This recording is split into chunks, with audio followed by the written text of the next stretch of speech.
Alhamdulillah, wassalatu wassalamu ala rasulillah wa ala alihi wa ashabihi wa man wala. Bapak-bapak, ibu-ibu, saudara-saudara sekalian, Assalamualaikum warahmatullahi wabarakatuh. Kali ini kita akan masuk dalam rukun iman yang pertama, percaya pada Allah.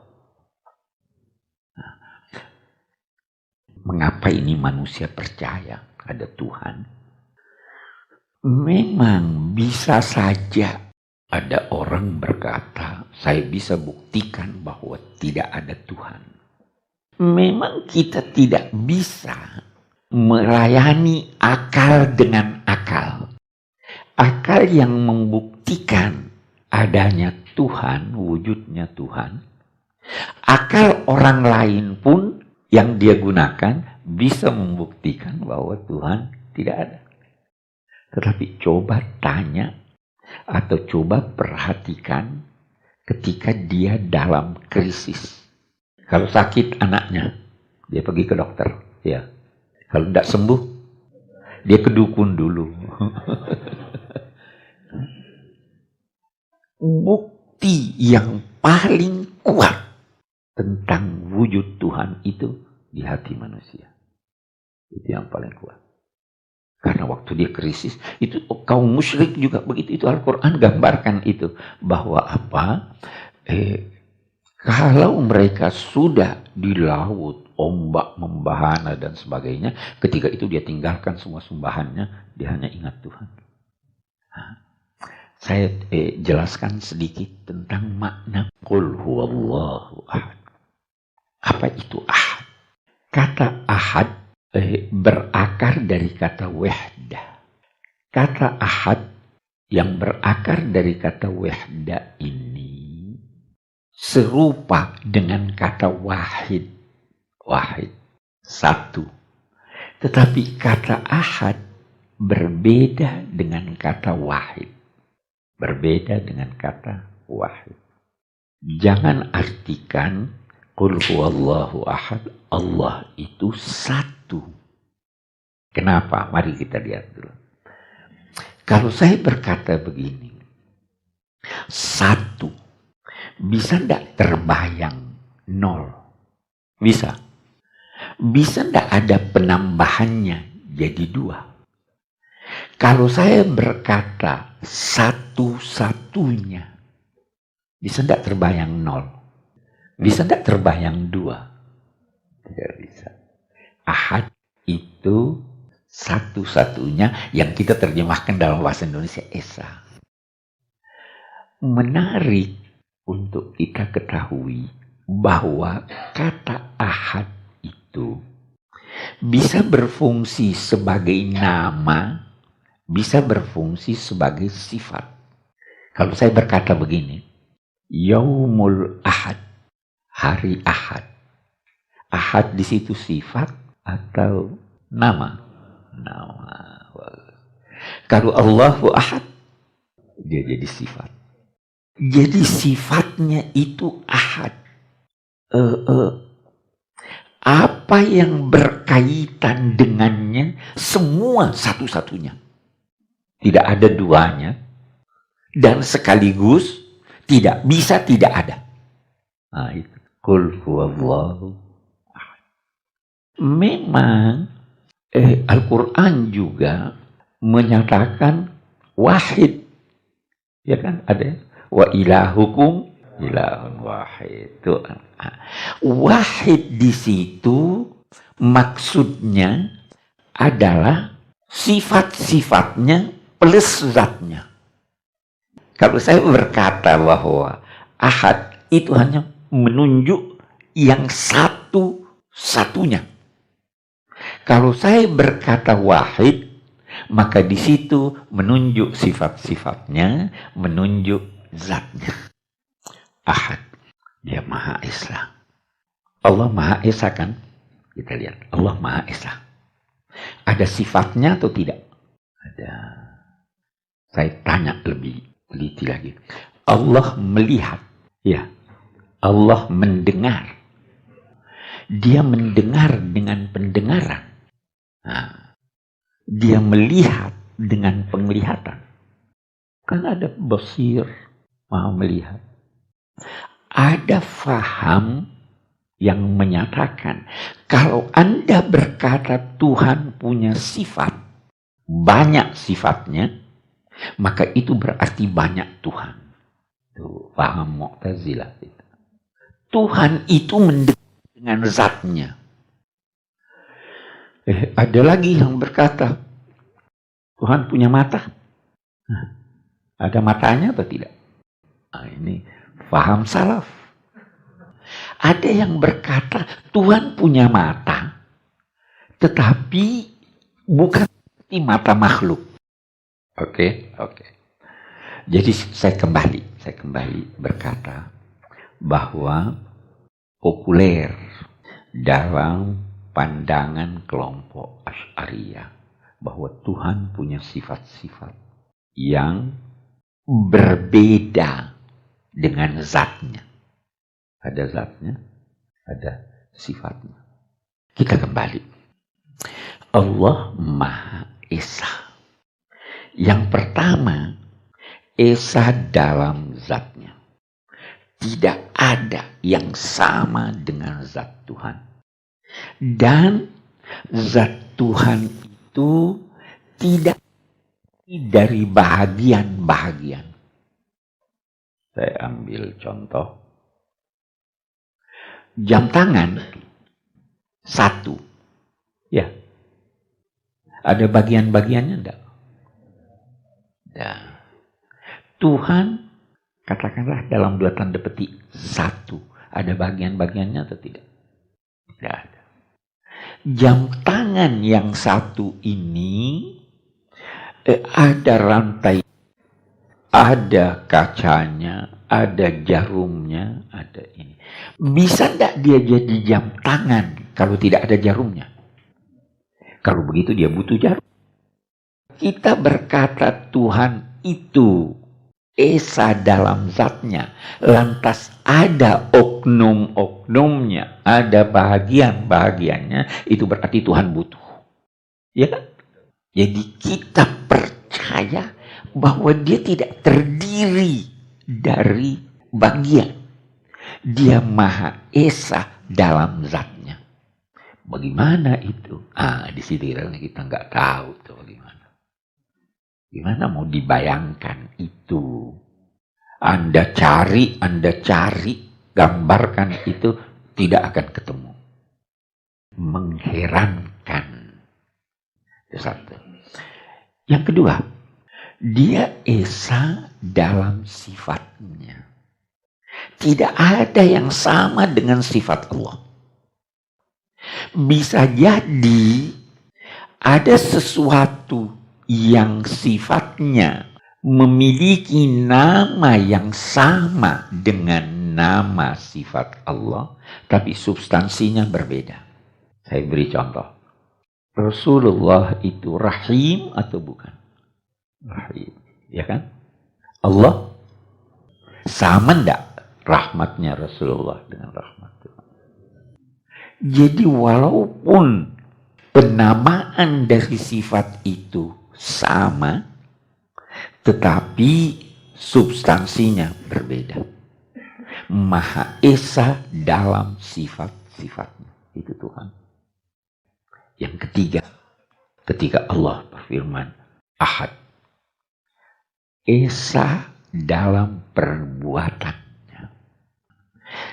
Tidak ada yang terjadi di alam raya ini atau di luar alam raya, kalau ada yang di luar alam raya, kecuali atas izinnya. Dia yang melakukan itu bisa jadi secara langsung atau melalui sistem yang ditetapkannya. Saya ambil ini air, saya tuang begini. Siapa yang menuangnya? Saya yang menuang. Tetapi ini tidak bisa terjadi kecuali atas izinnya. Jadi yang memberi saya kekuatan memberi saya pengetahuan untuk menuang ini, itu Allah. Tidak bisa sesuatu itu terjadi tanpa izinnya. Nah, itu dia tidak sewenang-wenang. Itu ada sistem yang ditetapkannya. Dia yang menetapkan sistem itu. Dan dia kalau mau dia patah sistem itu. Api membakar.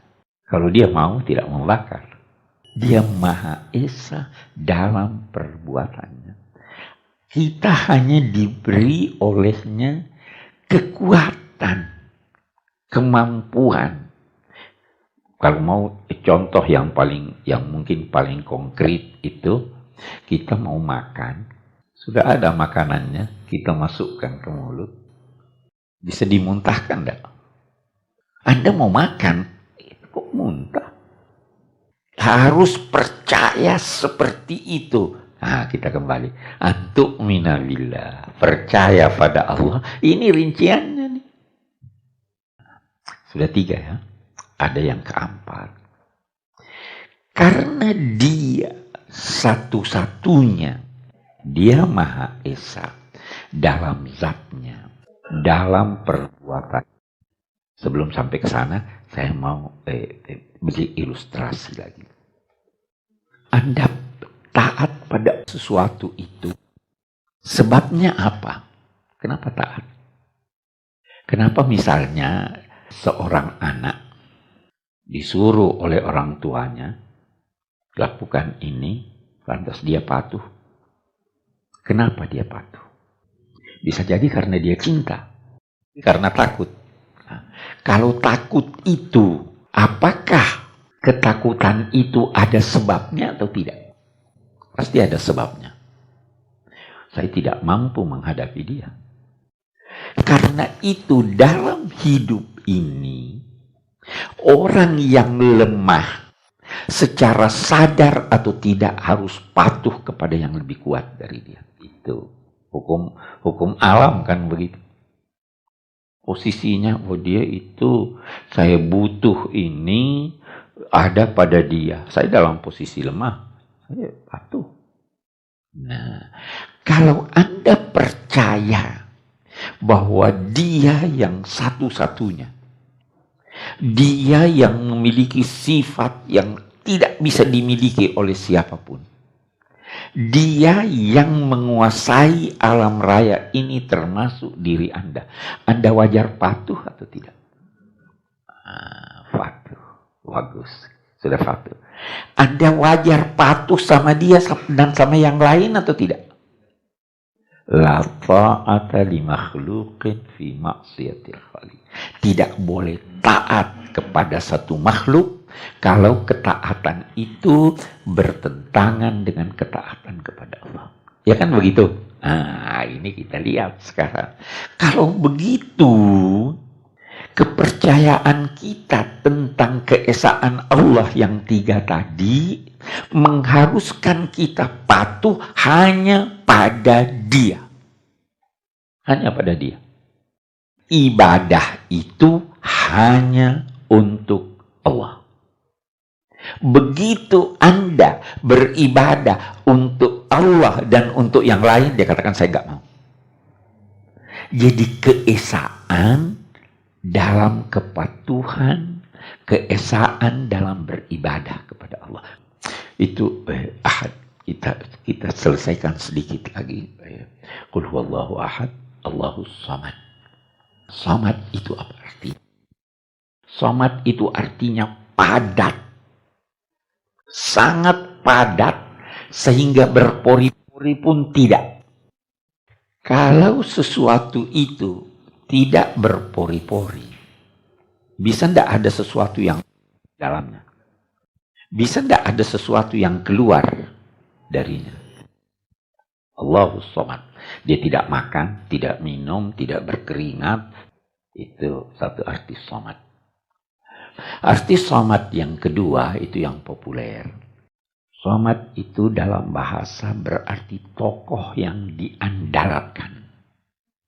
Allahu as-samad adalah wujud yang diandalkan oleh semua makhluk. Dia tumpuan harapan. Anda mau mengharap, Anda boleh mengharap pada manusia, tetapi ketika mengharap pada manusia, arahkan harapan Anda kepada Tuhan. Karena apa?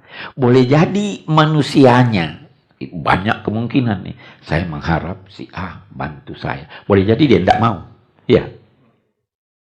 Saya mengharap pada Tuhan, ya Allah gerakkan hatinya biar dia mau. Boleh jadi dia tidak punya. Ya Allah anugerahi dia kekuatan supaya dia bantu saya.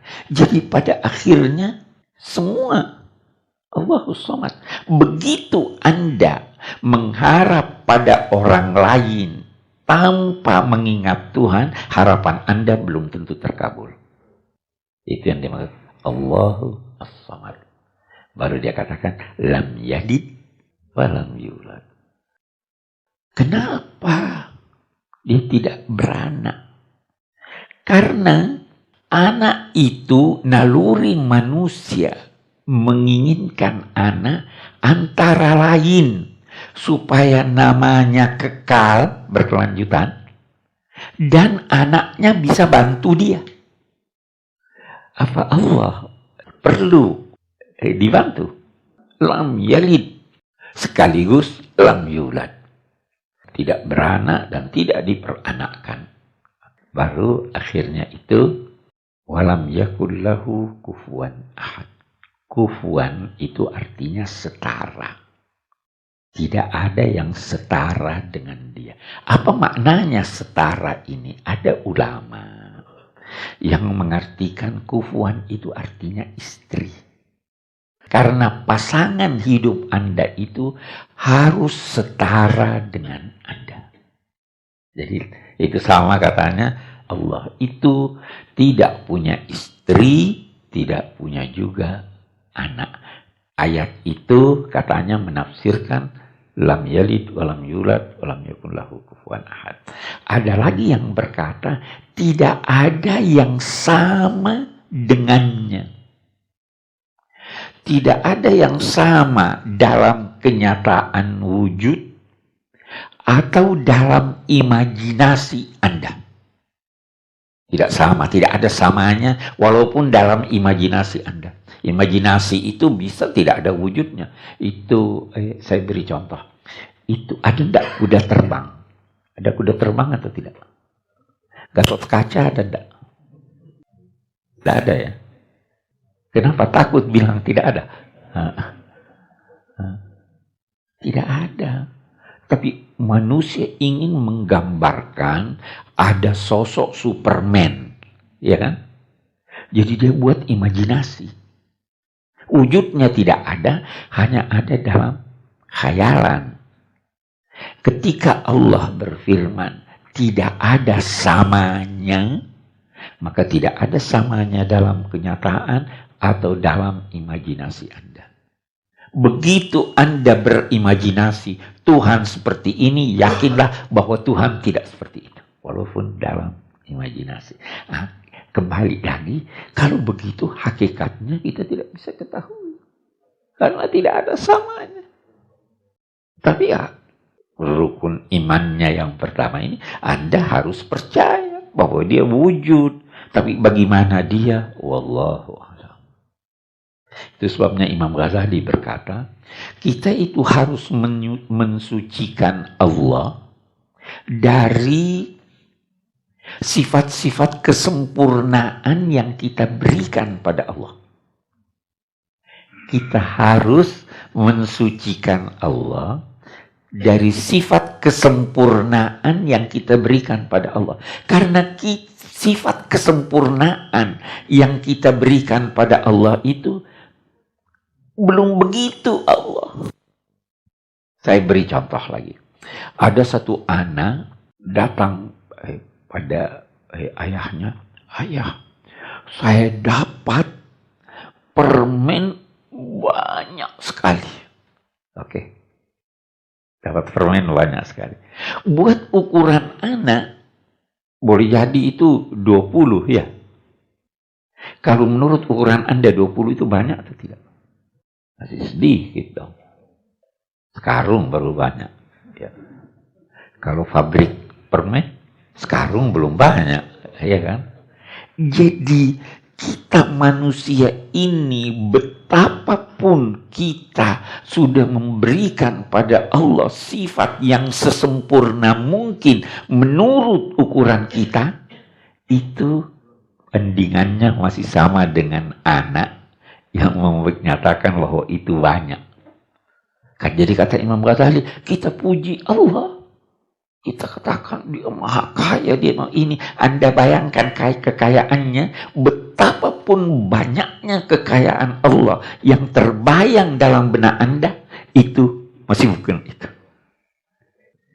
Lam yakun lahu kufuwan ahad. Itu saya kira sekelumit dari pengertian kita harus percaya pada Allah. Nah, tinggal kita ukur benar-benar percayanya atau tidak. Nah, itu dari saat ke saat ini harus diisi. Itu sebabnya Nabi bersabda, jadidu imanakum, perbaharui iman kamu. Kaifa nujaddid imanana? Bagaimana? Aksiru min qawli la ilaha illallah. Perbanyak itu mengucapkan la ilaha illallah, la ilaha illallah.